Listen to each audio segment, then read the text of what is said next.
This podcast is available on our website, zipsportsmedia.com, and from all good podcast providers. Hello, everybody, and welcome along to episode 2 of season 3 of the Game of Two Halves podcast. I'm your host, Sean Watson, and joining me once again is Kieron Dobson. Kieron, you're not in Southport. Have you changed your location because people found you, got to you? You gave me away, I had to run, so I'm in a undisclosed location. Yeah, won't mention it this week on the pod. We don't want another mauling, but thanks for coming. Thanks for joining us again. Thanks for taking the time. Yeah, no, pleasure. Thank you for having me. Lots to talk about this week, of course, and we'll get right into it. We'll start with what was a crazy weekend in the Premier League. One normal week of Barclays, please, is now the saying going around on Twitter. So, have you seen the Bielsa meme? No. You know, because obviously Conte was the one that said 1 week of normal Barclays. That's all I asked for. Yeah. Someone's done it where they've dubbed it, and he's got him with the translator. The translator. Top meme work. Brilliant. I'd love to know who comes up with these things. It's great, isn't it? Imagine sitting there knowing that you've sort of contributed to the Twitter hype. Yeah, it's. I mean, one day, Kieron, we'll get there one day. We need to come up with a few snazzy catchphrases that'll catch on. You've done all right, haven't you? Except Sky copyrighted you out of a couple of wins. So yeah, Sky put me in Twitter jail a couple of times, so I've got to tread carefully for the time being.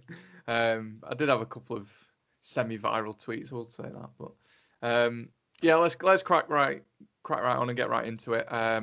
We'll get to United in the second half as usual, but we'll start with Aston Villa 7 brackets 7 in written out typed letters.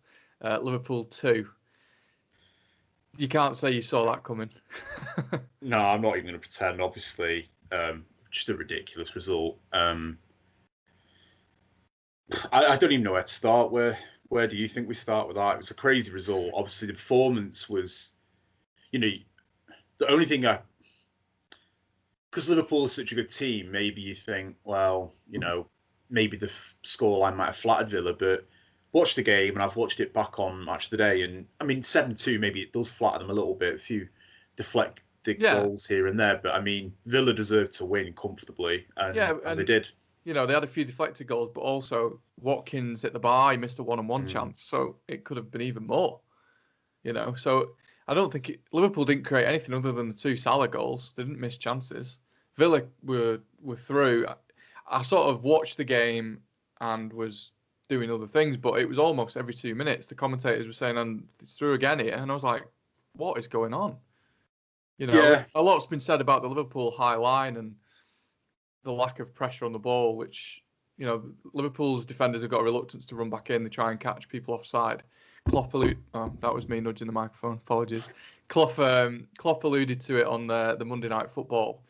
And so did Carragher and Keane in their analysis. And they said it's fine. I think Robertson said we managed to catch people offside. All well and good when it works, but when it doesn't, it's clear to see that can happen, which was Villa exploited it really well on Sunday.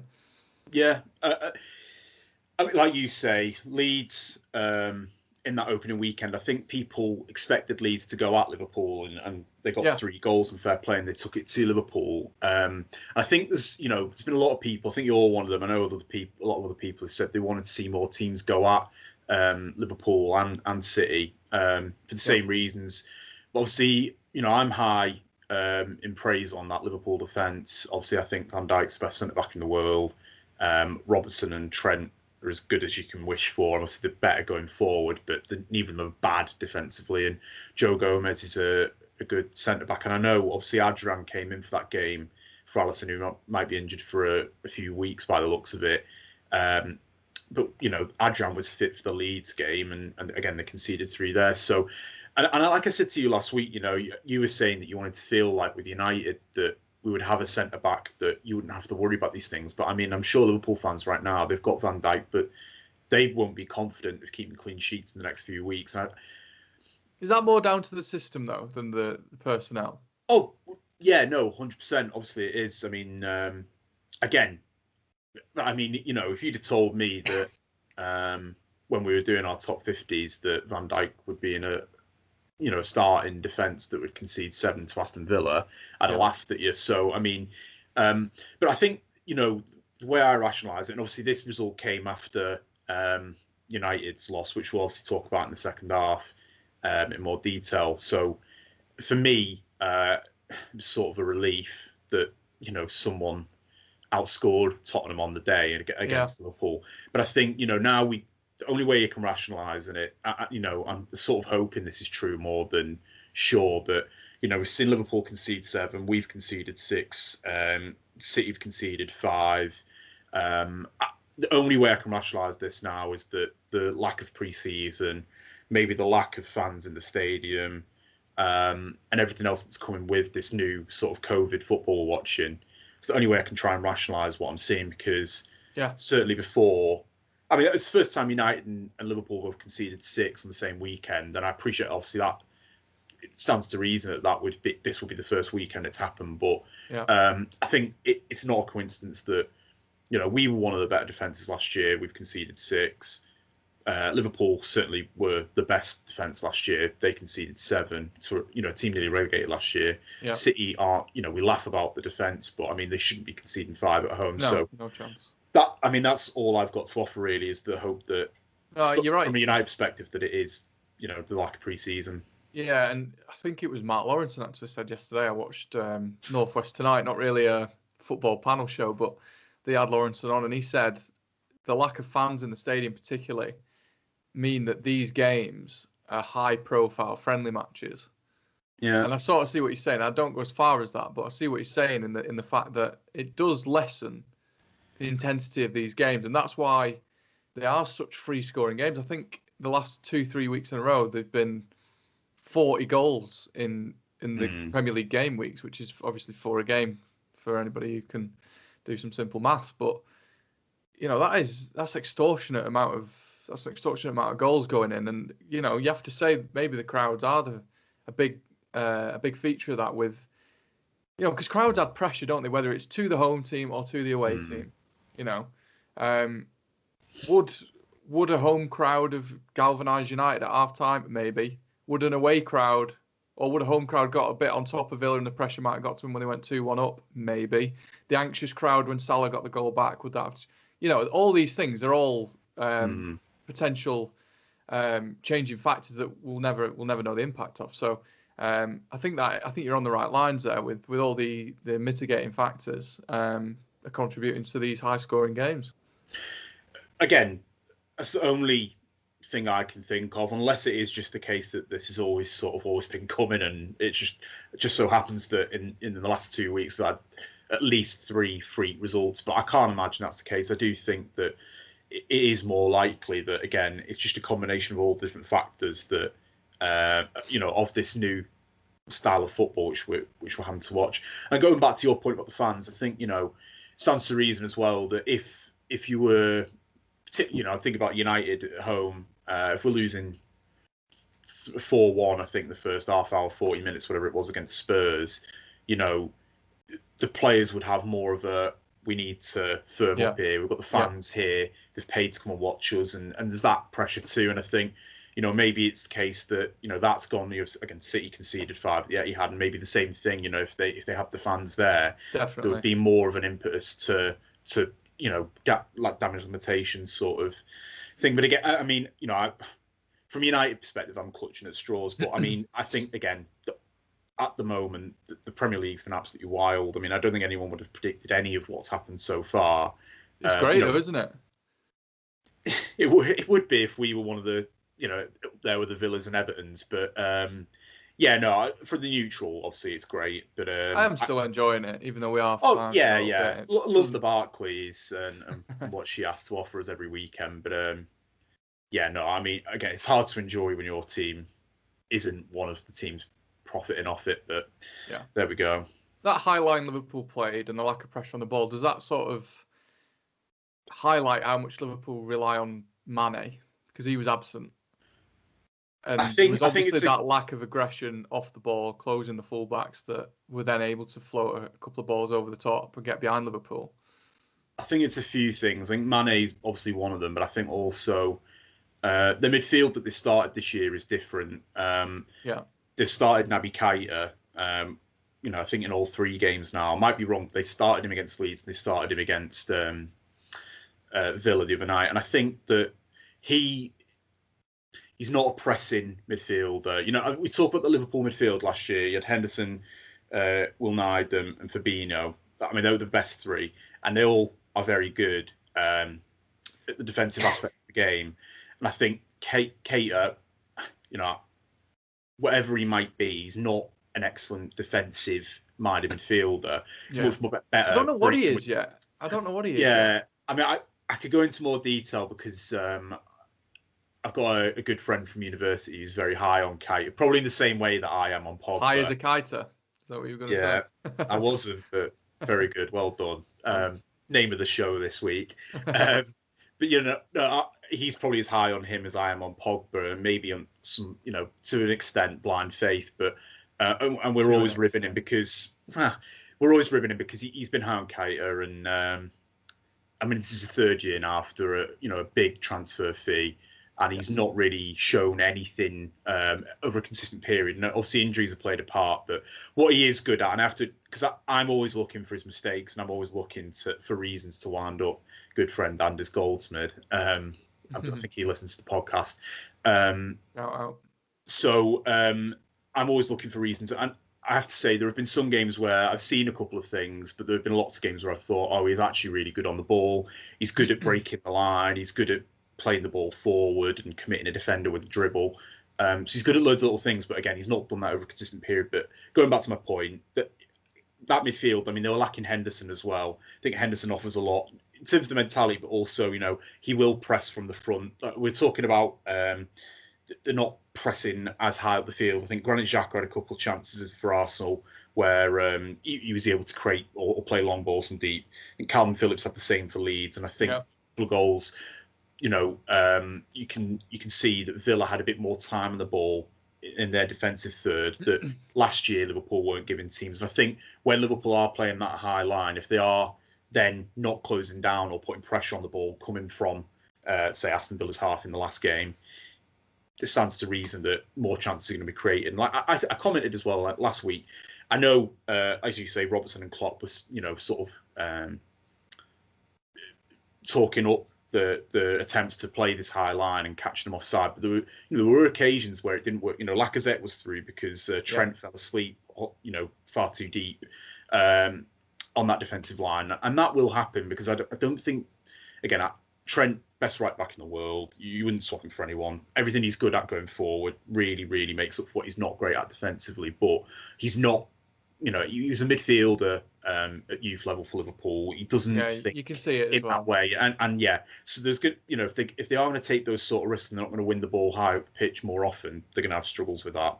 Yeah, absolutely. And it was a worry that a lot of Villa's goals came from that left-hand side where, I mean, Villa's left, Liverpool's right, where Trent Alexander-Arnold should have been and often wasn't. So maybe that's something that they need to address. But let's credit Villa as well. I mean, they were brilliant. That was their best performance, you know, of the past two seasons by a country mile. So, you know, we might berate Liverpool, but let's credit Villa as well, because hats off to them. 3 wins from 3 for them now. I said at the end of the last podcast after they'd won the first 2 games, I still think they'll go down. Be a brave man. You get better odds on that. Yeah, I would now. Be a brave man that's still go down. I still think that they're going to be in that fight. I don't think that's last, and I do think the start of the season probably explains why they've beaten Liverpool 7-2 more than, you know, the new signings and their extra year in the Premier League. Because they have got a young team. It stands to reason that they would get better with experience. But again, I do think they'll struggle. But yeah, what can you say at the moment? I'm not Ross Barkley's biggest fan, but I think he's a good signing for Villa. I think he'll offer them quite a lot in terms of getting goals out in the midfield. I know they've got Grealish, but there was too much on him last year. Yeah, that's about Barkley's level as well. He'll fit in well. Yeah. I think as well, there's a good contingent of English players there that will probably make him feel at home. And Grealish, Mings, there are others. So I think that it'd probably be a good place for him. I think Ollie Watkins looks like a really good signing for them at this point. He obviously had a good year at Brentford and scored lots of goals for them. Yeah. And again, they had a free run at him and they took him high price. But I mean, he's got a hat-trick on his debut.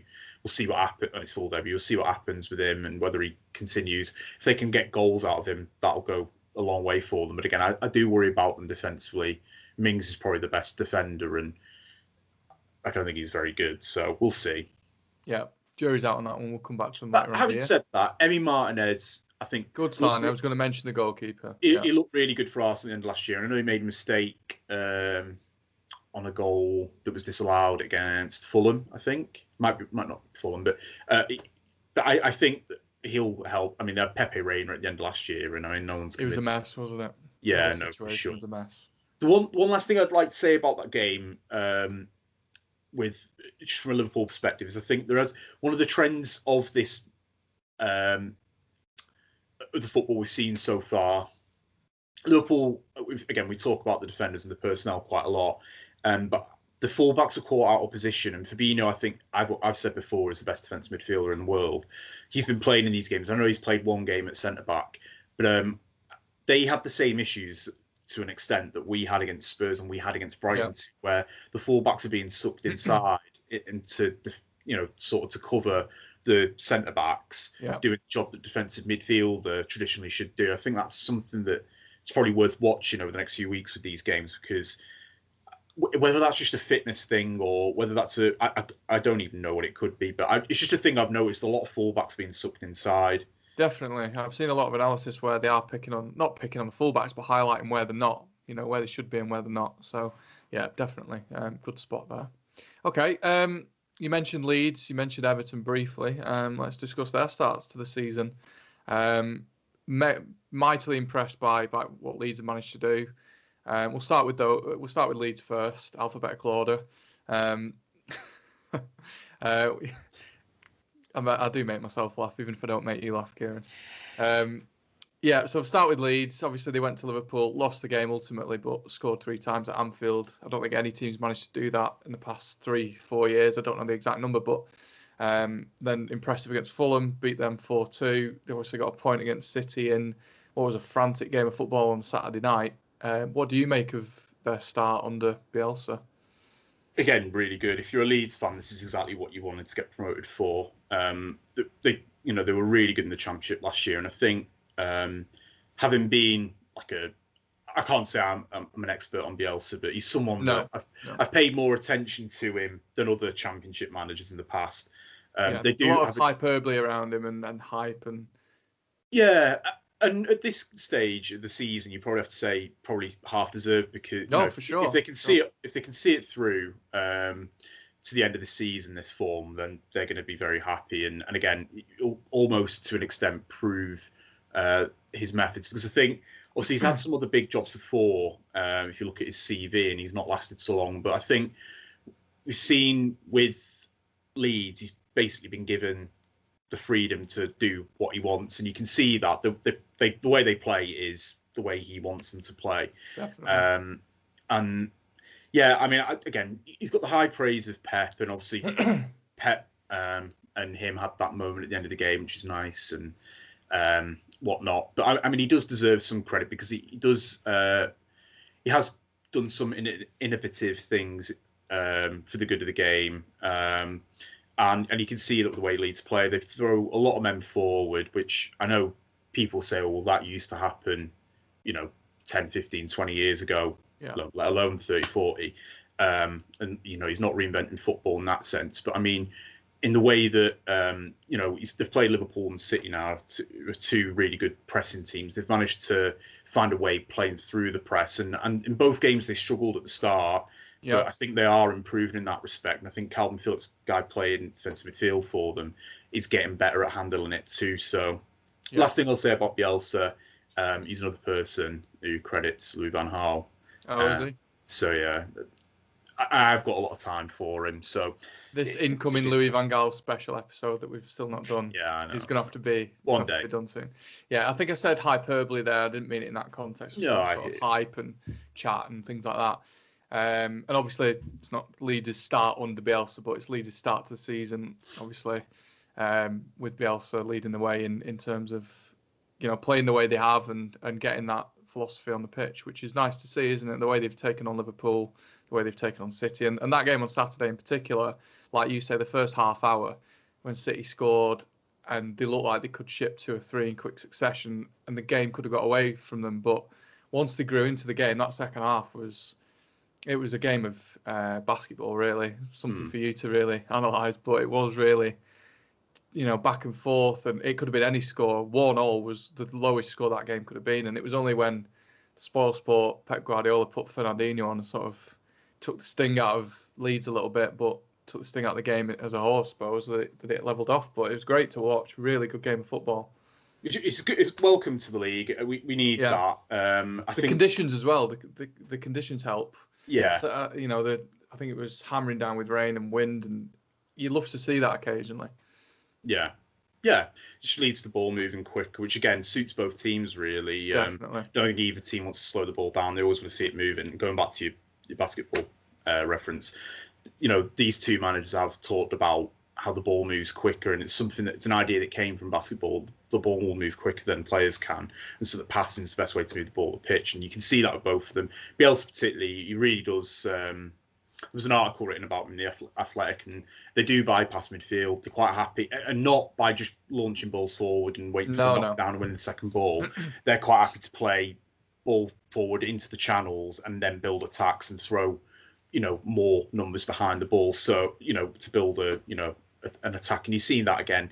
They really, Liverpool. There's a picture of them when they're attacking Liverpool. Liverpool got the 4 defenders all in place, but Leeds have got 6 men in between that Liverpool defence and the nearest defensive midfielder for Liverpool. So they really do commit to attacks, and again, they're going to score a lot of goals because of it this year. And it's just really a question of whether fatigue will play a part, because this is a unique season.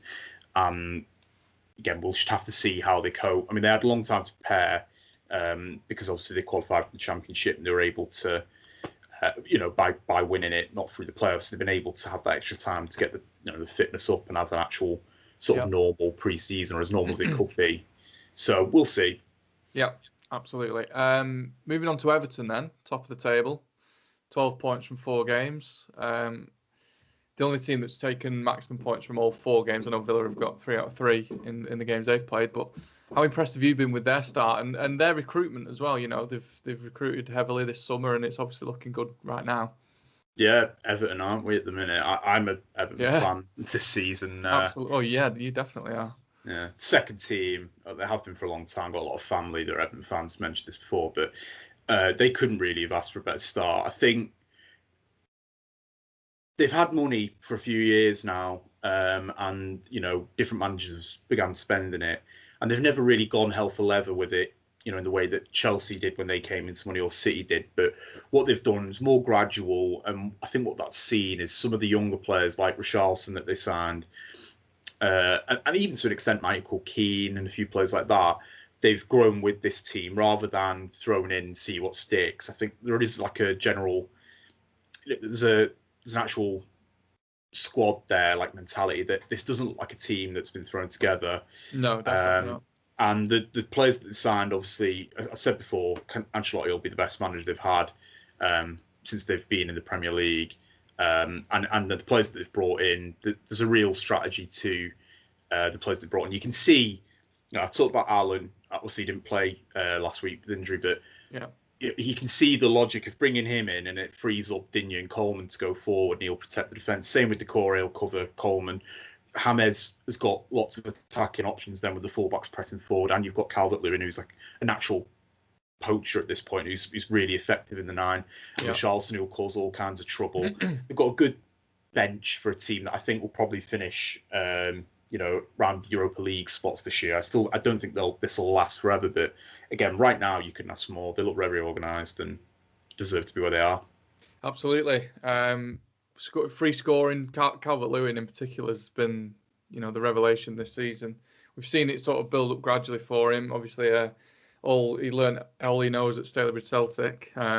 He's come through the ranks there, but really impressed with Calvert-Lewin. He just looks like he's going to score every week, doesn't he, at the minute? I mean, all right, every striker in form looks that way, but it just looks like he's just come on as a player this season, in stature and in ability. Yeah, I remember when Kane came on the scene for Spurs, and I was very dismissive of it until it was almost too late, and it made me look stupid because I always said, this won't stick, it won't last. But it did, and obviously he's a world-class striker and looks more like his old self at the moment. Yeah. Calvert-Lewin, obviously, I'm not putting him in that Kane category yet, but at this moment, there's no reason to believe that he'll slow down. Again, he's shown that he's improved year on year. This could just be the new normal for him. And again, he's playing in a good team now that creates lots of chances. So again, I keep saying it stands to reason this podcast, but it does stand to reason that he'll score a lot of goals this year. Definitely. So on the basis of Everton's recruitment, would you say they've had the best transfer window? Definitely in the conversation. James Rodriguez, massive coup for them. Didn't have to pay over the odds for him. They didn't really have to compete with anyone for him, and it looks crazy now, doesn't it? Yeah. The one thing I will say is, there's been a lot of the last few years. There's been a lot of conversation about the number 10. Is there a place for them in football anymore? I think the argument being that they let you down if you're going to be counter-attacked in the defensive transition because they're not tracking back, and it leaves you down one man when you're trying to get numbers back and defend. But for Everton, it looks like an ideal sign, and again, it's hard to imagine he wouldn't have improved a lot of the teams in the Premier League. I think, though, the teams that I do expect still to finish in the top 4 or 5, he would be a player that comes in and out and suits certain games. But for Everton, that's absolutely ideal because you start him every week and take what you get from him. Again, I think the most impressive signing for them is Allen, because I think that's a player that they've signed for the here and now, given his age. He's a player that he ticks an immediate, a box, that is an immediate need for them.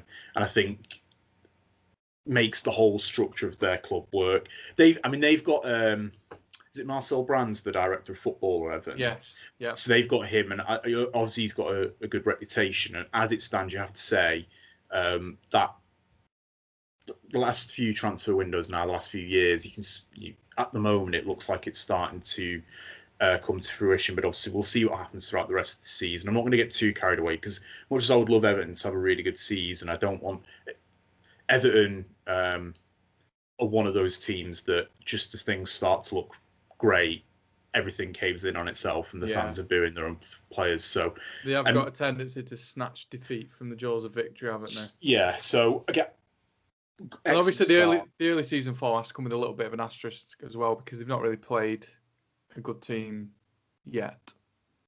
No, and the question will be, they're going to play Liverpool after the international break, and we'll find out then. Obviously, Liverpool are going to be without Alisson by the sounds of it for that game, and it'll be Adrian starting in net. Liverpool don't look in great form, and a lot of their players will be going to play international football. Whether that'll help them or I don't know. Maybe it will get in the game time, but as it stands, I don't know. I've not looked at the odds, but maybe Everton are favourites for the first time in a long time against Liverpool. Maybe not. Is it at Goodison? I think it is, but I'm not even sure it matters. No, yeah, I was just going to make that point myself. Yeah, the stadiums are a stone's throw away from each other as well, so it's not like it'll affect the preparation if they're playing one or the other. True. Which is the only other advantage of having a home advantage now is you don't have to travel as much. But that's been levelled off now. But in terms of transfers, is there anyone else that you think comes close to what they've done this year? I'd mentioned Chelsea. I think their recruitment's, particularly the forward line recruitment's been impressive, hasn't it? With Ziyech and Havertz and Timo Werner. We've not really seen the best of Werner yet, or Havertz, and Ziyech hasn't managed to play any football. But on paper, you'd have to say that that's an impressive 3 that they managed to get over the line. Thiago Silva, he had a poor first game. Whether he'll produce anything close to his best for Chelsea remains to be seen. But on paper, that's an impressive signing as well. Chilwell got his goal as well. Chilwell debut, so yeah, Chilwell impressed. I've always liked Chilwell. So again, that's another they good sign. need Chelsea would give them a run. Yeah, and which is Mendy, is it? Yeah. Edouard Mendy from Rennes. That's right. Club, so it was easier for it to do that business. Yeah, exactly. So they filled the gaps really, which is everything United haven't done, which we'll come on to in the second half. But yeah, Chelsea, I'd say Chelsea and Everton are the 2 clubs that I've been most impressed with, really. I think in the transfer window. The transfers, all of them are, ones that you'd all sign off on because, again, you're getting really good young talent at what look like really fair fees. I think the one thing I would say about them, though, is have they made too many? Is this going to be something where, I was just talking about Everton before and saying that it's been more of a gradual build and they're slowly filling the gaps. And these players are not, you can see they're not being thrown together. And I know that we agree that Chelsea will improve this year as time goes by and these players get used to each other. But I do wonder whether, I mean, they've got a lot of players now who are the same age and similar profile, play in similar positions and take up similar spaces, particularly when they're attacking, Havertz and Ziyech. And Werner from the left, and Werner. I mean, people have said he's looked sharp, Werner, but on the left he doesn't look like scoring a goal. Which I don't know if that's his preferred position, but to me, it looks like he needs to play down the middle. Also, I think whilst it's really good that they signed all these players that are flexible and will versatile and play in different positions, but I wonder whether that's actually going to hurt. Maybe not them, but it will hurt Lampard because he's got to try and figure out, well, is Havertz going to be my 9 or my 10? Is Werner going to be my 9, or is he going to play off the left? Pulisic and Ziyech yet haven't been available. Yeah, exactly. Abraham still wants to play. They've got Mount there. They're going to have a lot of issues this year, and he's got to try and figure that out. And I think he's only going to get. It's a nice dilemma, though, isn't it? Nice dilemma to have. For Chelsea, but I just don't think it is for Lampard because I don't back him to figure this all out before it's too late. I could see him getting sacked at some point this year because they've not clicked yet, and they'll go for another manager. And again, time will tell whether the next manager, say it was Poch, maybe he'd be able to figure it out pretty quickly. Who knows? And he'll have had all the time that Lampard's not had. He'll be able to observe now, but who knows? I just wonder. Like I say, I wonder whether the really good signings, and worst case scenario, some of these players they'll have to sell in a couple of years. They're going to get the money back comfortably, but again, I just wonder whether for them, whether this is going to all work out quick enough, almost. Yeah, I know what you're saying. Be interesting to see that one because it is an embarrassment of riches a little bit. So trying to fit them all in will be a task. So I hope they don't do it as a United fan. Selfishly, I hope they don't. I hope they flounder a little bit, but it is a great looking forward line on paper, so getting it on grass is always the difficult thing. Anybody else stand out to you in terms of having a good transfer window? I have to mention Liverpool. They have the they haven't needed to do much, year. have they? But they have. They've done little bits, which have. Thiago's a stunning signing, and considering that they've been able to get him, I think they've paid about $5 million up front, and they're paying the rest later on. I mean, how they've managed to do that, I don't know, but they've fair play. You have to hand it to them, and then Jota, who I don't think is going to be the answer when in a year or two Mane maybe goes over the hill a bit. But with that said, if I was a Liverpool fan, what I would have wanted to see was them buying someone now who you're happy to be Mane's backup, who will be happy to be Mane's backup, but someone who could potentially develop over time and maybe fill that role full time. And if it doesn't work out, well, that's not a problem because they'll get, might not get 45 million back for him, but they might get 30, 40, which, in the scheme of things isn't an awful signing. Yeah, and that's always been an issue for Liverpool, the depth of that front three. And we mentioned last year, if one of those gets injured, they might be in some trouble. They didn't get injured, did they? That was a positive for Liverpool. Yeah, and I still think that will be an issue for them. I think, they clearly wanted to have a Werner this summer, and they weren't willing to go over a certain wage bill, which Chelsea were, and fair play Chelsea. But I do wonder, and again, I know Werner hasn't had the best start for Chelsea, scoreless so far, and that's still okay, not quite sure there is a striker or left winger. But I do think that in the scheme of things, because I think Werner came for about 50 million. Yeah. I do wonder whether in a year or two's time they might look back and go, we should have just bit the bullet, took Werner. He would have been, we could have played him in a Champions League semi-final. He's got that quality now. And you're not so sure about Jota. The other thing I suppose is he's going to walk into Chelsea's team, Timo Werner. Would he necessarily do that with Liverpool? No, but I mean, would that have been such a bad thing? Because they could have rotated, and I think it wouldn't have been a bad thing this year. Yeah, it wouldn't have been a bad thing for Liverpool. It might not have been great for Werner.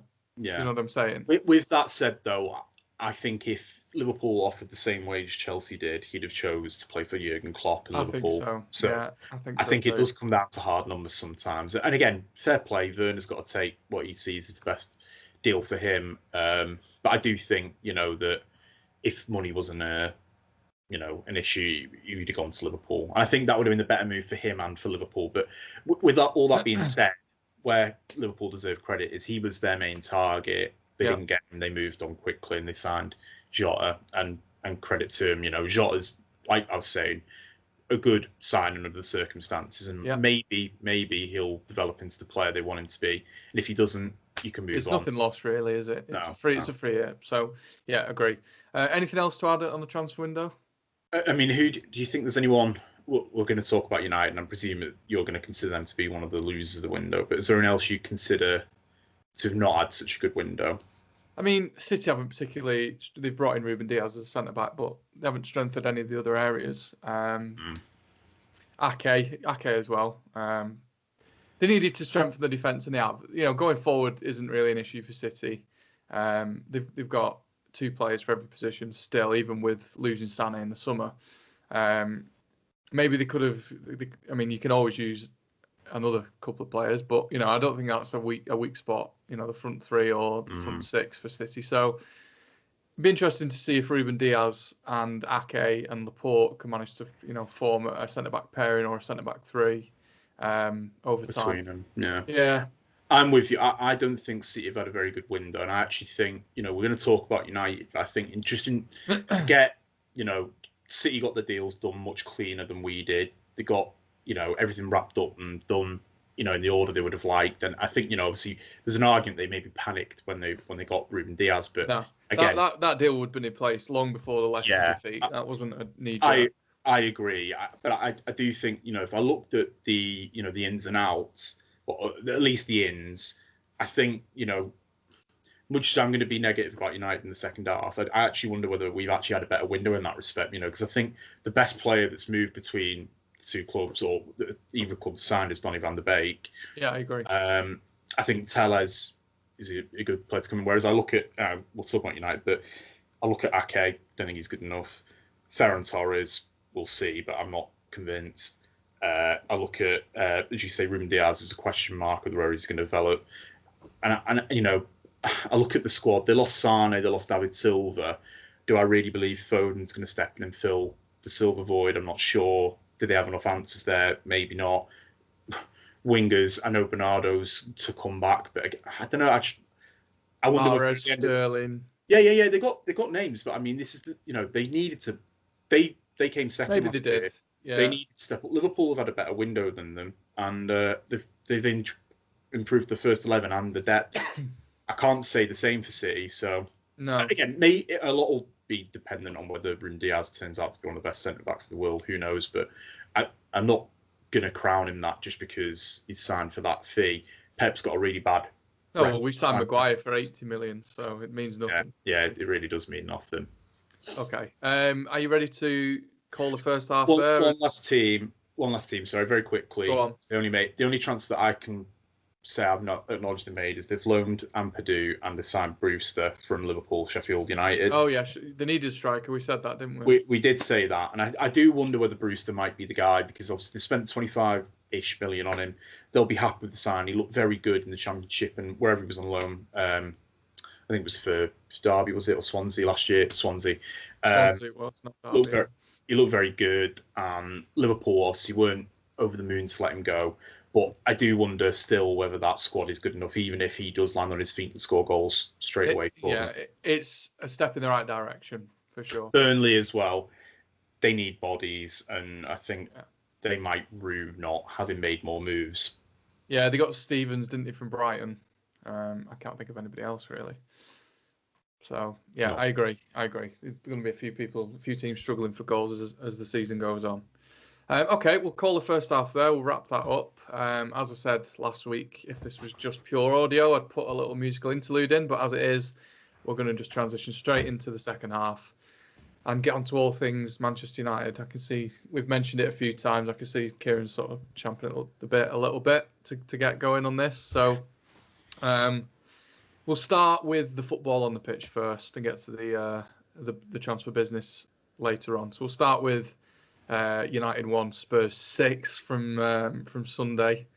Remarkably, not the worst result in the league on Sunday. Don't really know how. Wouldn't have expected that. You'd have got 1,000 to 1 odds. My dad actually said, it'd be funny if Liverpool got 6-1 now, wouldn't it?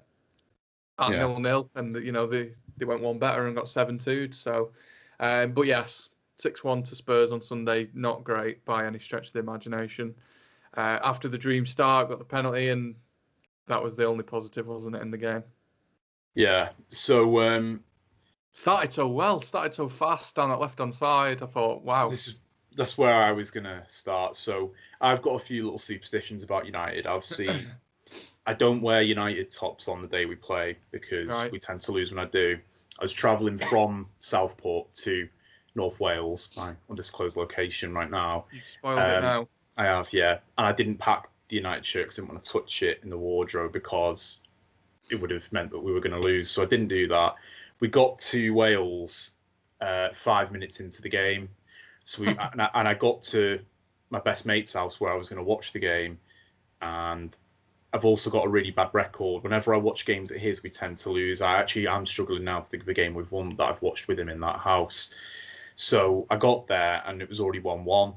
But as I was walking through the door, we were in the process of conceding that second goal. And 5 minutes after that, we left because I thought, well, I've blown this now. It's all my fault. But yeah, so much happened in that first 5 minutes. And I don't really know where to begin. Obviously, like you say, we started well. We got the goal and Bruno took his penalty well. But I mean, Lloris nearly sussed him out, didn't he? Did you notice? Yeah, but he didn't. Worried me a little bit. But he didn't. So, I know. No. But I'm looking. The defending obviously is the main talking point. It was horrific. I think Maguire was the worst. I know obviously fouling his own man for the first goal. Yeah, and that word. Was the second goal the free kick, the one where he makes the foul? Free kick. Yeah. And he's an experienced player, and he's supposed to be the captain, and he does not prevent the free kick from being taken quickly. And we know it's an instant yellow card, but it's also not a goal. You've got to stop it. I've done that at 6-a-side. It's not always a yellow card because he could just be there. The foul happened right where he was. All he has to take is one step to the left. He can turn around, look at his defence. Whatever he's got to do, he can play. Just be in the way. Yeah. He's got to prevent that from being taken quickly. And I think Bailly's pace sort of made that look like a race he might win, but he had no chance. That the ball was good and Son was away. Clinical, wasn't it? Great finish from Son. Clearly not injured, so the mind games from Mourinho paid off. Didn't it? It worked. It's classic. We ruled him out virtually last week, so he got us as well. Yeah, I sold him in my fantasy, so yeah. I sold him the week he scored 4, so it wasn't quite. I feel okay now because I kept him just that extra week. But yeah, they looked really good going forward. But I mean, they didn't have to try very hard to do that. The defence was all at sea. The midfield wasn't there to protect them. And the thing is, it was the same against Brighton. My main concern, we'll talk about transfers later on, but my main concern is that after not getting Sancho, we should have changed that, because if we didn't think there was another winger out there that would have ticked that right wing option, we should have thought, well, how are we going to play? And for me, the priority then should have been a defensive midfielder. As I said last week, Matic, whatever we think about him, and he's had good. He started well, and he's had good spells and bad spells since. And I think a lot of it comes down to the fact that I think he's 32, might be 33, and we're now playing at least 2 games a week for the rest of the season. He's not going to be able to cope with that. It's going to be too taxing on him. And I mean, he should have been relatively fresh for this game, and same with the Brighton game. There's just no protection of the back four.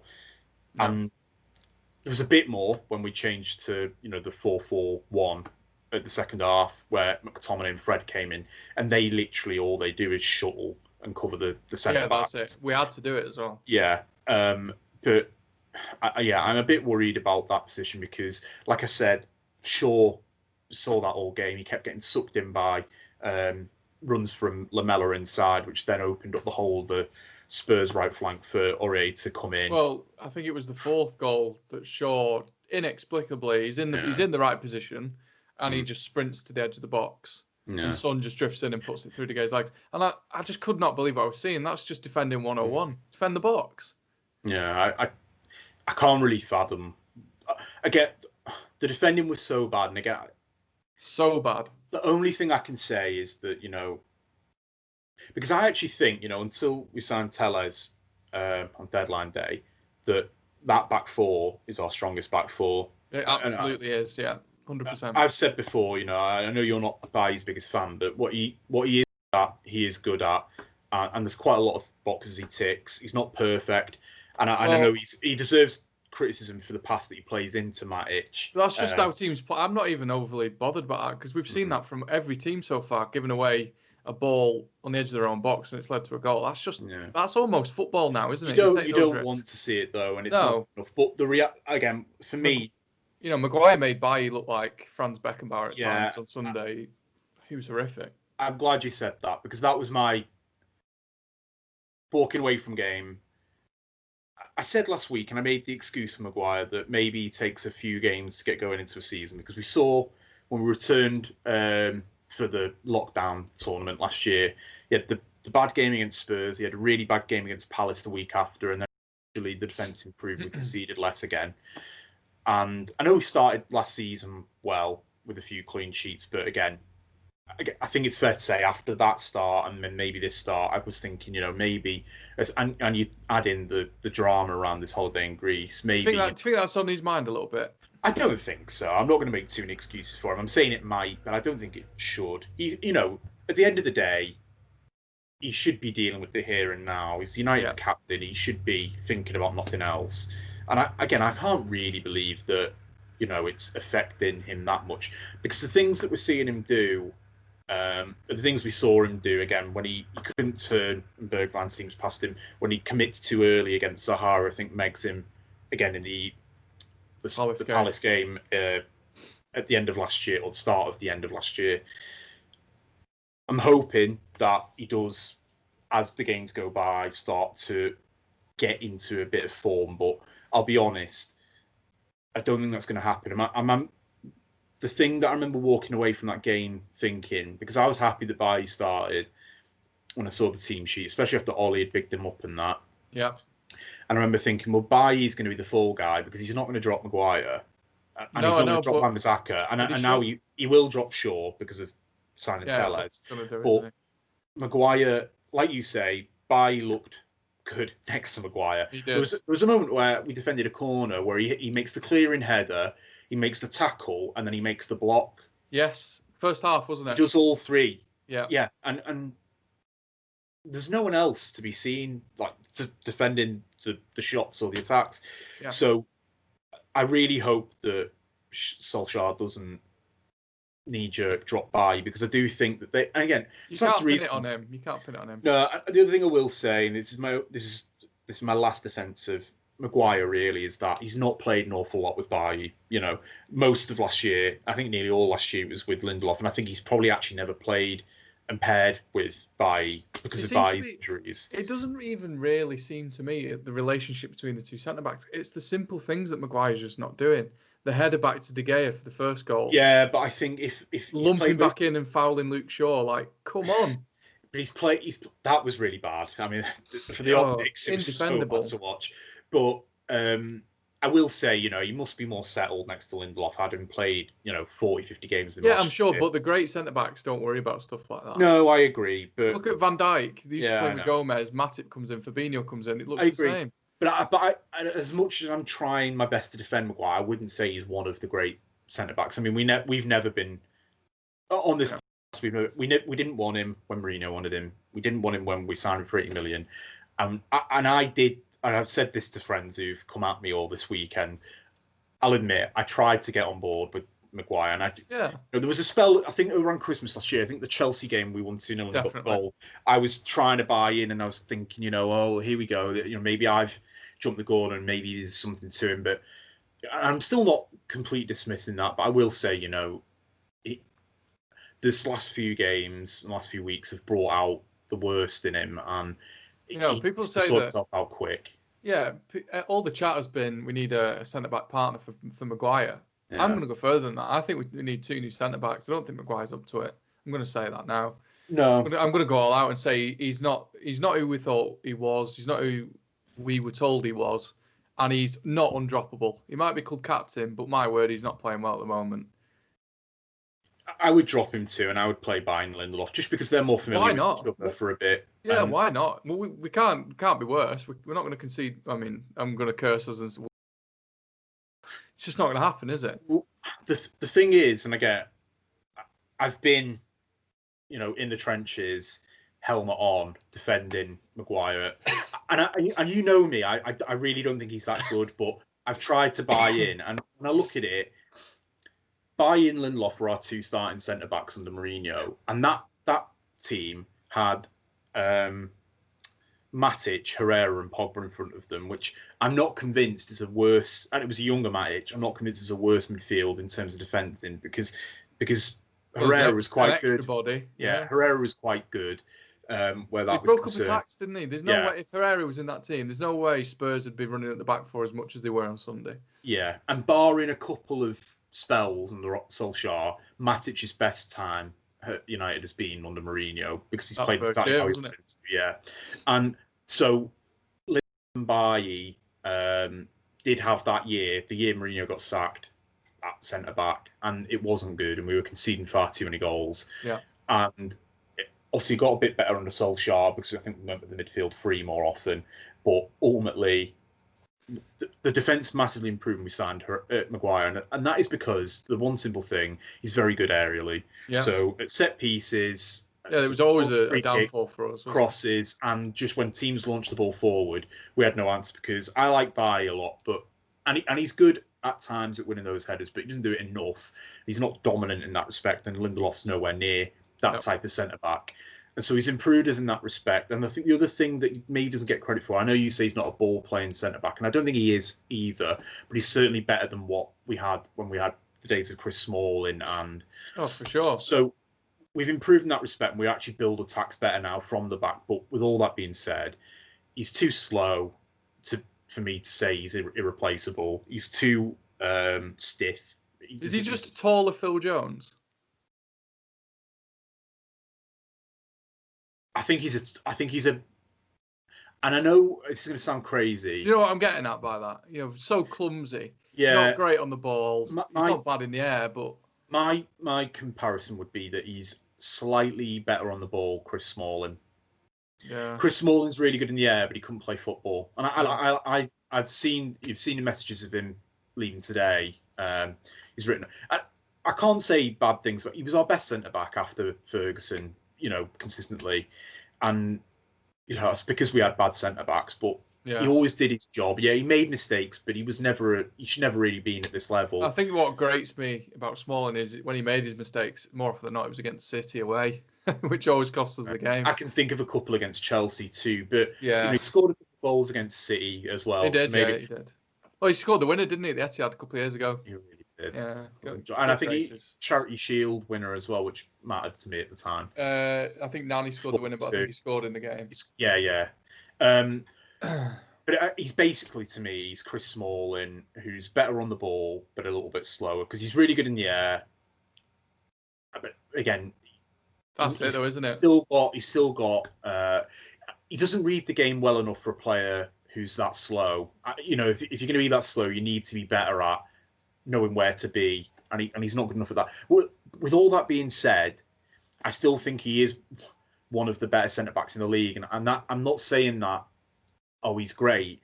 No, I know. Centre backs are not that good anymore. The game's changed, and as it stands, I get why Solskjaer will still pick him because he needs him to head the ball clear, and we haven't got it without him. Yeah, I agree. We've talked about it a lot, but I mean, it's been coming. We've had 3 bad performances now. He's our club captain, and we need to see him shape up pretty quick. We can't have more of this. And again, I know he improved again after when we returned in that lockdown period, but he's got to have to do that quick because we can't drop many more points. No.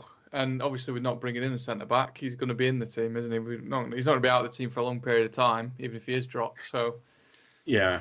Again, that's the worry. Sunshine Dobson here. I'll be a little bit optimistic. Maybe he goes to jail.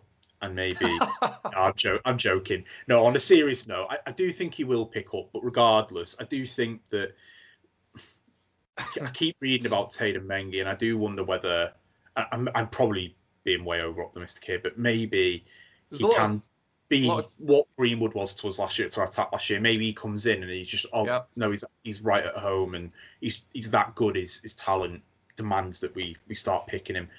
And there's a lot of chat about Tuanzebe as well. Yeah, there was last year, and Ollie captained him for a League Cup game. Oh, that's right, he did actually. Yeah. The thing about Tuanzebe as well. Rochdale, wasn't it? Yeah, and he was on loan at Villa the year they got promoted. And I watched a couple of the games, and particularly in the playoffs. I watched them. To watch him, he was very good. And I know it's the Championship, but he was fine. And Championship, obviously, I'm resorting to stereotypes here, but it's a bit more of a bullies league, and the strikers are more physical. Well, look at Mitrovic. That's why he does well, isn't it? But he didn't look out of place struggling with those types, and he's quick. But I do worry now. He's been out for a long time with this injury. It's not exactly clear what is up with him, and if he is going to come back, are we sure he won't get injured again? So, but I mean, maybe that, with all that said, maybe it's probably saying something that we're talking about to academy graduates maybe being good enough when we've spent 150 million on Maguire, Lindelof, and Bailly, and they're not. Yeah, and again, we're talking about partnership out of them. So yeah, we're talking about academy graduates when we've just bought 5 players, and that's not counting Rojo, Jones, and Smalling who we've just sold. So yeah, exactly. There's another one we're forgetting probably somewhere. Pozu Mensah in the conversation. Yeah, sort of. Yeah. Yeah. Let's move on to the recruitment. We've discussed the on the pitch pitfalls. Let's discuss where we've fallen down in the recruitment. So they've signed 5 players in total, United, this summer. Donny van der Beek was the early season signing. We both like that signing. Very much. We'll get on. Yeah, absolutely. We'll get onto that. His stock's risen from being off the pitch. You'd have to say. So yesterday was transfer deadline day. They signed Edison Cavani, Alex Telles, Amand Diallo, and Facundo Pellistri. Diallo and Pellistri, I'm not going to lie, they haven't been people who've been on my radar for a very long time. Not really heard much about them, if anything, until they've arrived at United. By all accounts, the 2 very promising young players. I think Diallo we're going to get in January. It's not an upfront signing. And they're both very young, aren't they? 18, yeah. They're both 18-year-old. They've been tracked since, I think they were both, young youth players. So I think those 2 signings may actually be better signings than Telles and Cavani in terms of track and trace, if you want to use the government line. It's something they've had in place for quite a long time, and it's not it's not a knee-jerk reaction. It's not just a panic buy signing, even though it was done on deadline day. But let's talk Cavani and Telles. They're the marquee signings. What do you make of those 2? Telles, I think, fills an immediate need. He's at his peak now, and we've got him for what I believe to be around 15 million. Yeah. So I'm all on board with that, because that is us, as Solskjaer said at the start of the window, unfortunately, exploiting the market. That is an example of us exploiting the market. It's a shame we couldn't do it with Sancho again, we'll probably come on to. But as far as the Telles signing goes, I'm very happy, because Shaw he's going to be better than Shaw. So that's Shaw isn't good enough. He's not recovered from his injury as well, and Brandon Williams wasn't a good enough backup. I don't think he should be playing left back. I want to see him try. Like Williams. He's not. I like him, but he's not a left back. The right foot thing really hurts him. And I've not seen him play great. I like him because he's a terrier and he's homegrown and stuff. Maybe he'll be a better right back, and I hope he is, because if he's not, I think he's a player that we should look to move on. Maybe. There was talk that Southampton were in for him on loan, weren't they? Oh, were they? And I think he's quite happy to do that, but we told him that he'll get games, so we'll see. Will he? I don't know if he will. Well, we will see. But so from that perspective, Telles sounds like he should walk straight into the team, and if you can get a first team starter who's good enough, 15 mil, great. Scores a lot of goals, but I mean the majority of them for him in his career have been from the penalty spot. But he still contributes, and he got a lot of assists for Porto last year, so maybe that'll be Maybe he'll be perfect. We'll see. According to the chat, the worry is his one-on-one defending isn't where it should be. No, and his pace isn't what it needs to be to combat the tricky wingers in the league. So I haven't seen him play. Me neither. Straight up, I've not watched him play for Brazil, and I've watched him play for Porto. But I'll reserve my judgment for that. If he really struggles early doors with us, then we've always got Shaw.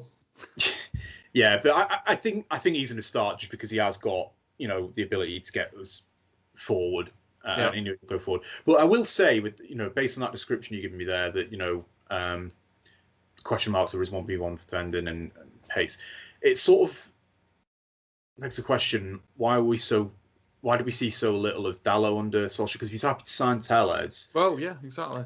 Dalot isn't. He's all right going forward, though. He's good going forward, and granted, he didn't get double figures goals and assists for us in the season, but I don't think he would have. But who does? No. Well, Tellez did for Porto, but I know. But let's wait and see if that pans out in the Premier League. Yeah. Double figures goals and assists in the Premier League. There's two fullbacks that have done it, and that's Robertson and Alexander-Arnold. Yeah. So we'll see with him. Where Cavani's concerned, a lot for me will depend on how often he plays. I've seen a lot of people upset that we've moved for him because I think I'm not upset. I'm not upset as such. Sorry, finish your point. I was just going to say, so I've seen a lot of people complain, and I think for them it's reminiscent of the Ibrahimovic signing. It seems it's short term, and I mean it is. He's 33. He didn't have. He's another European signing from European League with shoulder length black hair. Yeah, like Falcao as well. Like Falcao, exactly. Yeah, but and he didn't have the greatest year in his final year for PSG. I don't think he played an awful lot. I don't think Neymar loved him. But what I'll say about him, if he's a player that is going to just challenge Martial for 9, not walk straight in, demand the shirt, then I'm quite happy, because what the qualities he's got is he's good at pressing, which is something he's done well for PSG. He keeps himself fit, and he is. In terms of the type of goals he scores, they are 9 goals. Right place, right time, really good finish. Yeah, there's no doubt in his quality. He's done it, And there's a place 10 years now. The question will be, if he starts too often, then it will look dodgy, because it'll be, well, if we're going to start him a lot, why don't we just get him, before the season started? And, I've been led to believe that his wages are going to be performance related, which I would be happy with. I don't want to hear that we're spending 150 plus £1,000 a week on him, because I respect him for taking that. If it's true, I mean, a lot of people are saying he's on 400 grand a week, but you always get this for United. But I assume he's probably on about 100 grand a week, and it will be performance related. And if so, I also respect that he didn't. He could have gone to the MLS. He could have gone abroad and taken much more money and had probably a more cushy life, but he still thinks he's good enough. So let's see. So I'm not. And again, it's a shame we've left it till now, but I understand why we've left it till now. If we were still thinking all along we were going to get Sancho, but just before I move on, and the 2 young players that we signed, I also didn't know of them until yesterday. No. But I will say that they've, just to back up your point, there have been ones that have been in the fight for a long time, because Andy Mitten wrote about Palestri, I think a month or 2 ago, because we were linked with him then, and Diego Forlan was his manager for a period in Uruguay, and I think he said some glowing things about him. So we know that one was an knee-jerk reaction to not getting Sancho, and same with Diallo, isn't it now? Everyone was calling him Traore yesterday, and that's right. Diallo. Diallo. Looks like a talent, 21 million up front with add-ons. It's sort of business that I like to see United doing. We did it a lot under Ferguson. We signed a lot of Tosic's, we signed a lot of Overtimes, we signed a lot of Bebes, but we also signed a lot of Ronaldos and Ruiz and others. And I'm quite happy for us to roll the dice on some of these players, because it is ultimately the easiest way to build a really good team, is to get young players and then grow them into your own team and have them come through that way. My only worry is they come in, they don't get the game time, they're shipped out on loan, we never see them again. I don't think. Obviously Diallo's got the advantage of that he's staying in Italy due to his work permit, but I do think that there is going to be a risk of what kind of game time they get and what we can expect.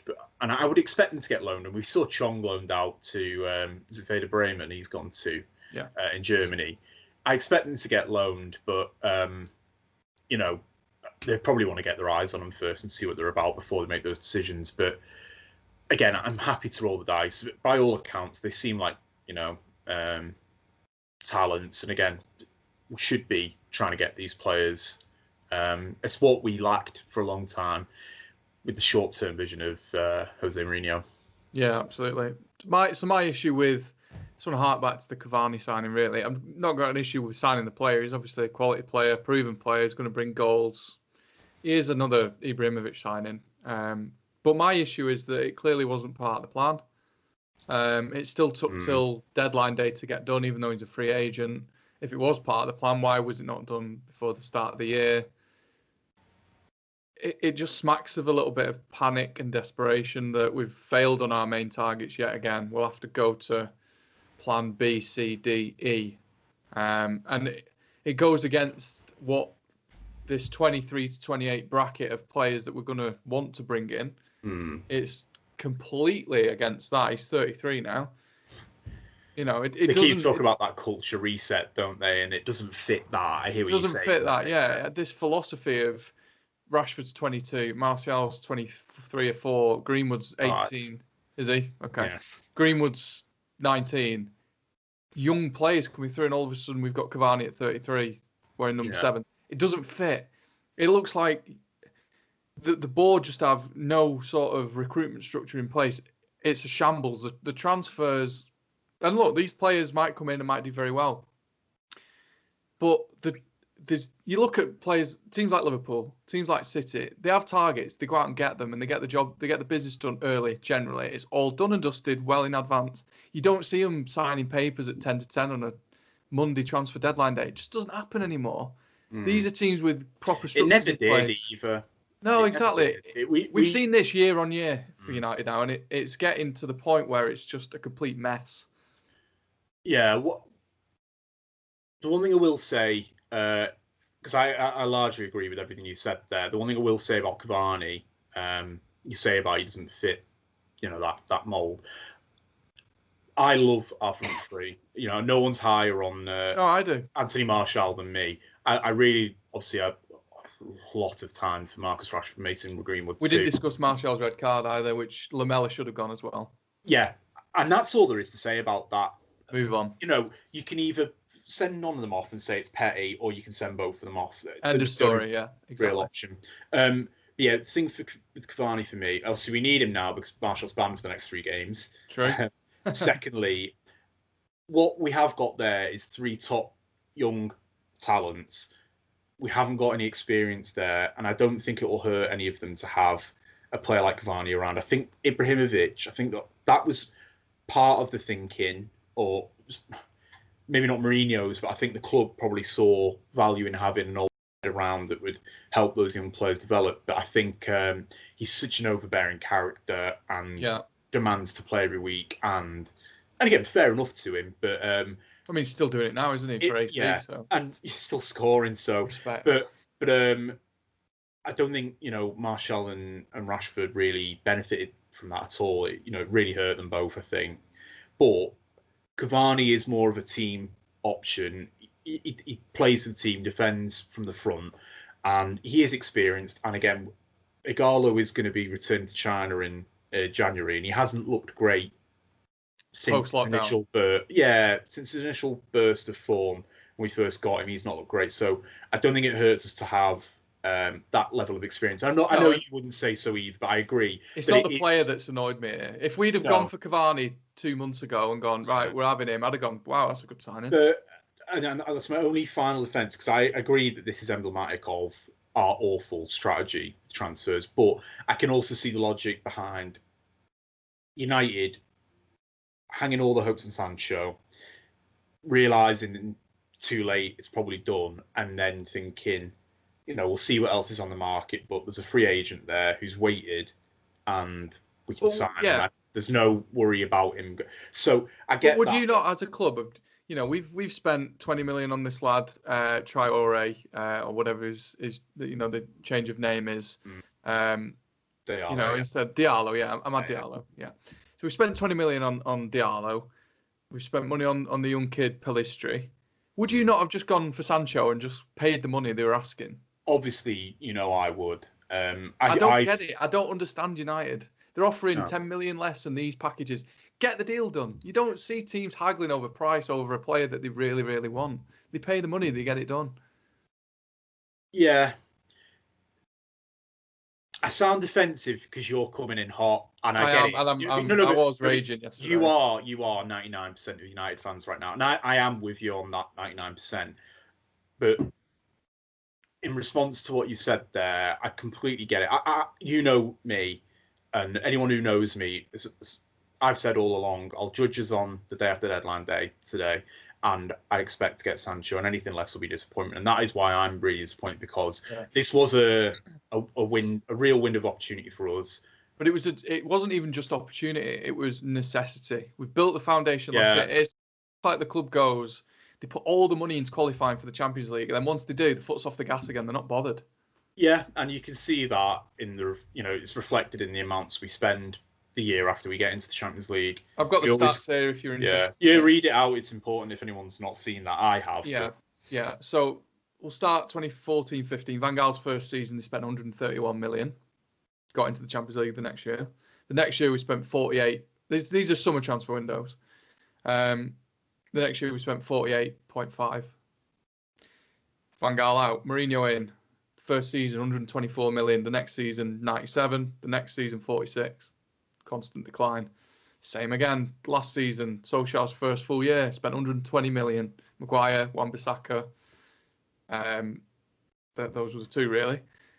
This year, up until yesterday, we'd spent 34 million on Van der Beek, and that'll add up to about 60 million all in with the free agent Cavani, Telles, Diallo, and Pellistri. It's the pattern all over again. They back the manager first. They pull the money slowly, sack the manager. It is that pattern, and I know it's been said across the board, but it's so blatantly obvious that this is the case now. Did you see that there was the briefing yesterday that we've been in contact with Pochettino now? Yeah, saw that. I put a tweet out actually. I don't know if you saw that. I didn't know. I'll read that out if anybody's interested. So the tweet was that we've put the feelers out for Pochettino, and the tweet was, it can't happen now. We can't get Pochettino now. We both said on this podcast, if Pochettino's the man, let's have him after Mourinho. We said it at the time 2 years ago. If he was the man, we get him in now. You can't half back Solskjaer, pull the rug, get Pochettino in. It's a waste of 2 years and £250 million. What is the point? Why didn't they foresee this 2 years ago if they thought Pochettino was the man and Solskjaer wasn't? We've seen what Solskjaer can do given financial backing. He's clearly got a vision. We got the team playing last season, and all of a sudden we're now going to dry up the funds and not back him, and then blame him for it when it goes wrong in 12 months' time. It doesn't make sense to me. Yeah, you can only try to make sense of it, but I mean, ultimately you're going to come unstuck, because you are right. There is a pattern there. They don't. If fans were happy with getting top four and qualifying for the Champions League, they'd be really happy with that strategy, because it works in those cycles. And then, if you thought of getting into top four as a trophy, like Wenger did for a period, you would say, great work, Glazers. But and I think that is the way they look at it. Ultimately, for them, it's not so important whether we're winning trophies. I don't think that moves the needle for them in terms of revenue and the fan interactions and stuff on social media. What does matter to them is being in the Champions League, because we've seen for sponsorships with Adidas, it's heavily leveraged on us being in the Champions League. And if we're not, we're going to make much less money off that, what would be a lucrative sponsorship deal. Obviously the TV money and everything that comes with it, and the gate receipts from playing all those extra games in Europe. So I think that ultimately is all that they're concerned about. I think where they fall down is that, like you say, we've got this cycle of backing a new manager, starting to put less money into the team, because I think the Glazers will look at it and go, oh, we've just got the top four, so job done. This team's good enough now. these are the expectations. Yeah, but and for we've seen 99% of United fans, top four is nowhere near enough, is it? No, and regardless, you need to keep investing because your competition does. So you can't just say, "Oh, this team's good enough now, and we'll start cutting corners." You need to keep doing it because if you don't, Liverpool will, and City will, and Chelsea will, and Spurs will, and Arsenal will, and you'll always have a surprise package. So and it isn't that was cash strapped. You know, the Glazers pull millions and millions from the club every year to pay off their own debt. It's not that. It's just run as a complete profit-based business now, isn't it? And not a trophy-winning club.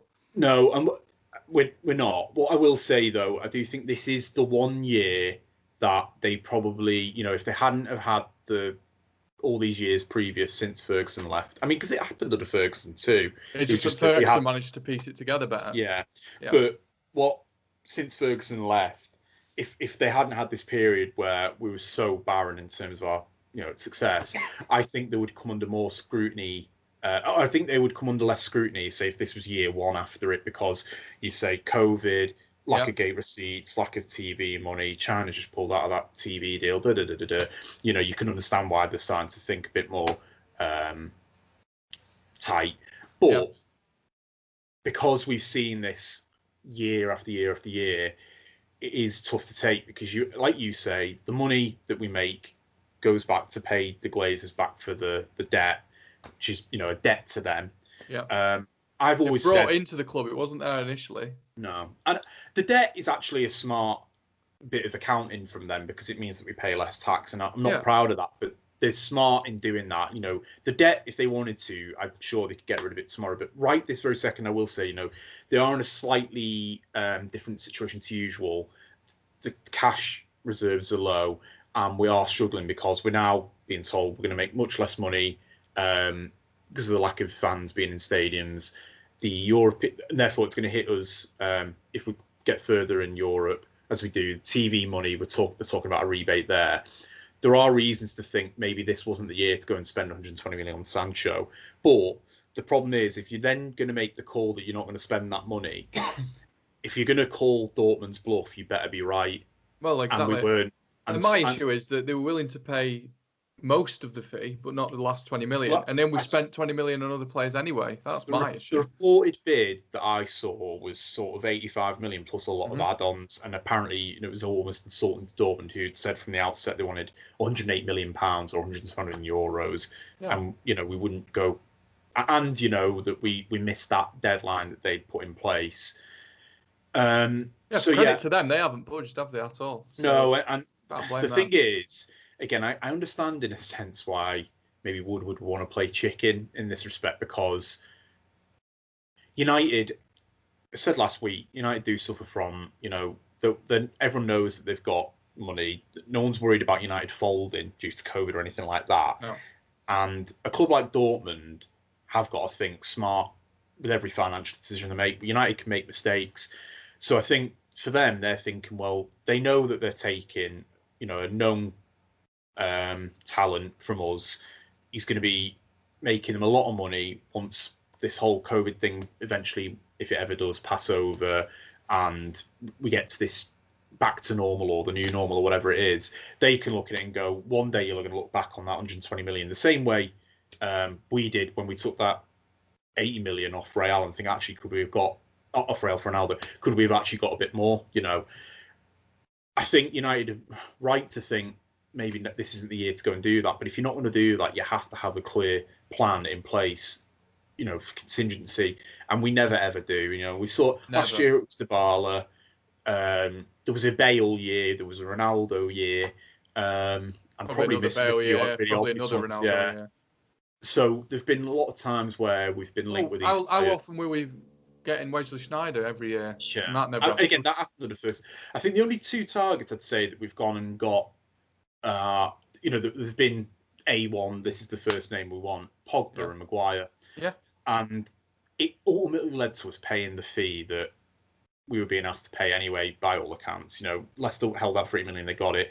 And Juve, I think obviously we're happy to do the deal because they got him for free and the agent was going to try and push him out anyway, regardless. But again, the track record is bad now it's been bad for a long time, but for the board, we've not done well from a transfer perspective. I don't think director of football fixes it. And talking about, we've got this constant manager churn where we give them a spell and then, the board don't believe in them so much anymore, and then we're linked with another manager. Same way, we had Van Gaal, and they'd already been flirting with Mourinho before he lifted the FA Cup, and then Mourinho, we knew for ages he was going to go. Eventually, it was just a question of whether he was going to go soon. We got Solskjaer, but we've always known that we've had eyes on Poch. Now, it will potentially be Poch. I do think though that when we sacked Mourinho, I was so desperate to get Mourinho out that I was less concerned about the board, and there were a lot of fans that were always just all of it shit. It's not just Mourinho. It starts at the top, and fair enough. And and there were others, and ultimately they were right. But I just thought we need a new manager because I can't watch what I am seeing would be better with another manager. But I do think that Ed Woodward's probably going to have a bit of a surprise if he does move Solskjaer on, even if we get Poch, who a lot of people will be really happy, myself included, to have as a manager. I do think that removing Solskjaer is going to actually tear a lot of the loyal fans who are true United fans that go to games and have done for years.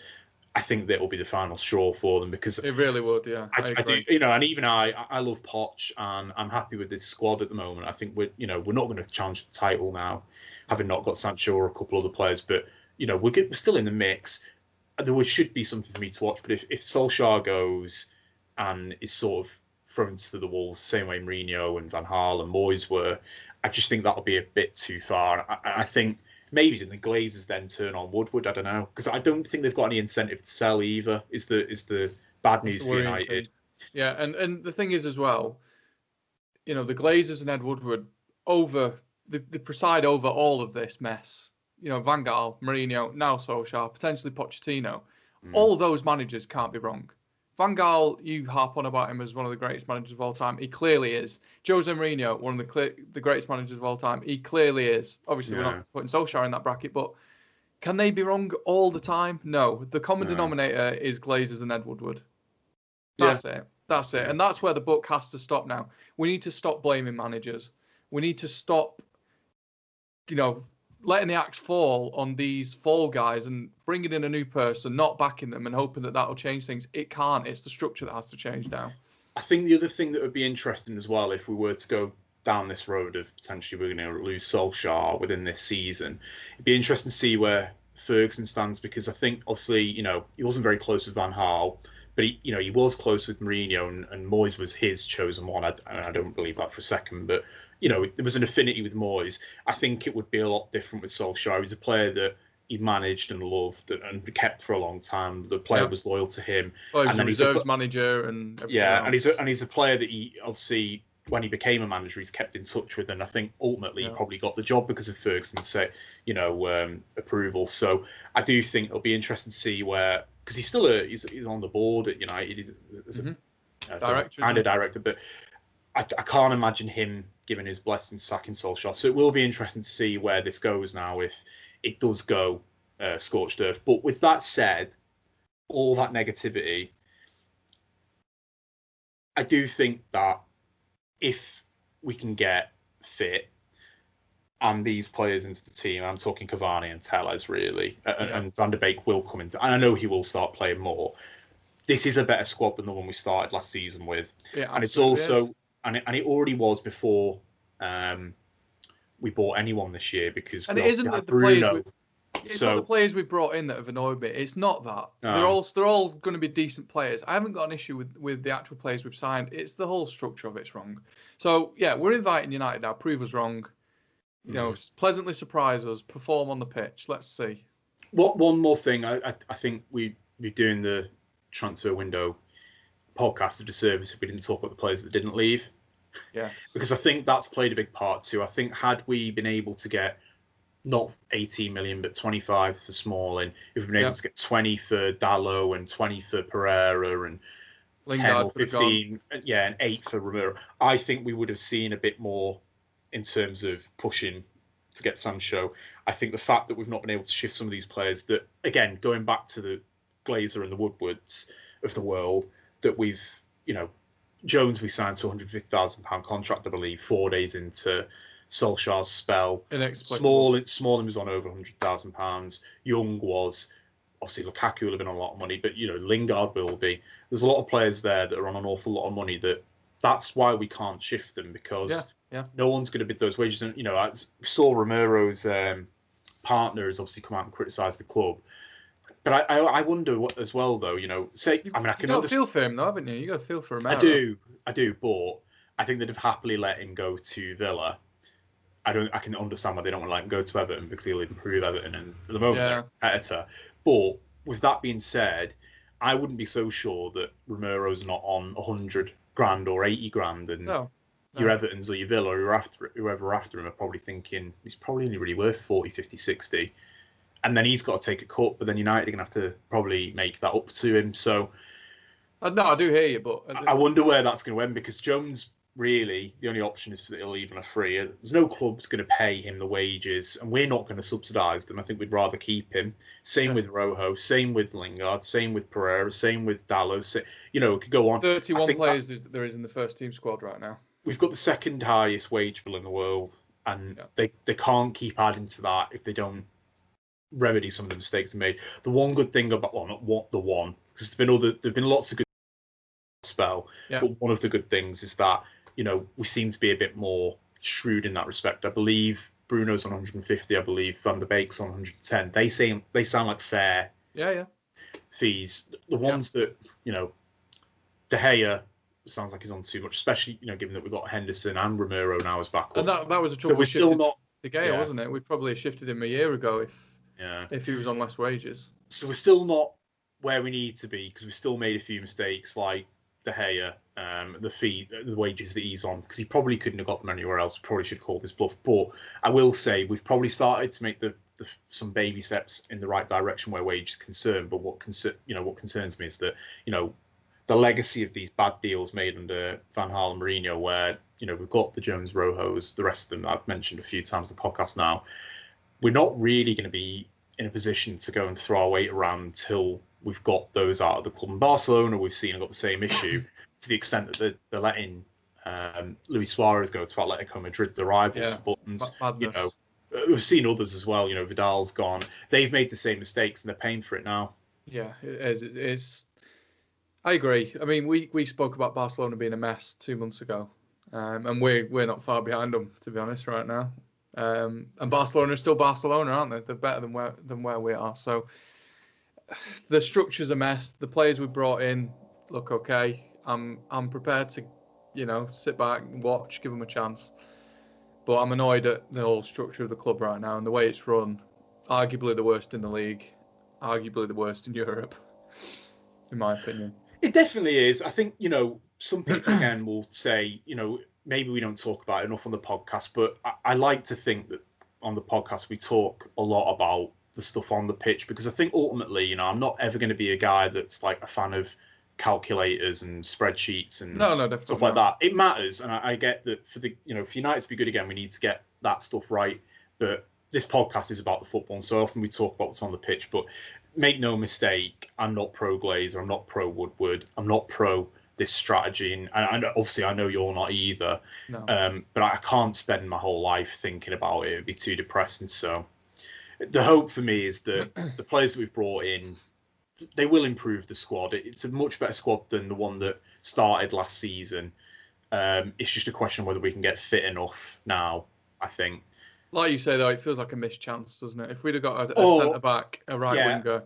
I should just say about Sancho as well, because again, I said on this podcast and privately, Sancho, that was, and you were right to say that we needed a right winger. We've needed a right winger. I think the last one we signed was probably Antonio Valencia. Or Wolves are. Yeah, you're right. But he's a left winger as well. As he stands. But I hear you. But we've not signed. It's been too long. It's overdue. Greenwood's playing there makeshift at the moment, and we had an opportunity to sign an English player who's got friends in Manchester, who's got friends in our squad, who's one of the best young players in the world. He's got a great track record at Dortmund. City are a good team, didn't want to let him go. And we could have got him at a young age. And yes, a lot of money, but there's no way 120 million euros was going to look stupid in 2, 3, 4 years. He would have to be so far below the level that we know that he is now, for him to be a disappointment, and we blew it. And we did blow it. We might get him in January. We might get him next year. It'll be next summer if any. A bit like we could have blown the Bruno signing, but the reality is we needed the player now if we wanted to compete. Yeah. Why are we not grabbing it now? We're willing to spend 80 million on Maguire, but not 100 million on Sancho. It is backwards transfer business. If he ends up at Chelsea next year, which isn't unfathomable, they're showing willing to spend again, and he's got back at City. Well, I think it could happen. But if he goes to City or Liverpool or Chelsea, we're going to look back on this window and think, what on earth? Why did we let that happen? And it'll be something that bites them for years. Because again, you'd expect young English talent want to play in the Premier League at least for 5 years, maybe his career, but maybe he wants to play for Spain too. But you want him to be at your club if he's going to be in the Premier League, and it does feel like we've just missed a massive opportunity to get him. So Classic United. That's for me why this window is so disappointing, because the individual players we brought in I'm fine with, but it's not enough. There's still too many holes in the squad, and 2 of them being defensive midfield and right wing. Absolutely agree. And maybe centre back. Anything more to add? Are we happy to leave it there? Have a great week, everyone. Football's back. It's the international break now, so it's everything's great. But no, maybe who have we got next? Have we got Newcastle? Newcastle. Maybe Everton beat Liverpool and we thump Newcastle and the sun shines again, but who knows? So international break, now is a good time to do our top 50 Premier League players. What do you say? Yeah, certainly is. Makes sense. So that'll be coming to you next Tuesday. But anyway, thank you very much for joining us this week, Kieron. Appreciate it from your bunker in North Wales, as you mentioned. Always appreciated. Yeah. I did enjoy it, even though I went on a bit of a rant and a rave there, but it's always good to chat and get things off your chest a little bit. So thank you very much, and prepare your list for your top 50 next week. It's prepared. I might just chuck in a few more Welsh ones if Wales beat England on Thursday. Oh, yeah, we'll see. All the best. Yeah. Robson Kanu, number 1. Hal, yeah. Good old Hal. Thank you very much, Kieron. Thank you very much for watching and listening to this podcast. If you want to check us out on Instagram, Facebook, Twitter, we have accounts on there. We're available on iTunes and on Spotify and from all good podcast providers. The website is zipsportsmedia.com, and we'll be back next week with our top 50 Premier League players. Thank you very much for watching. Take care, and we'll see you next week.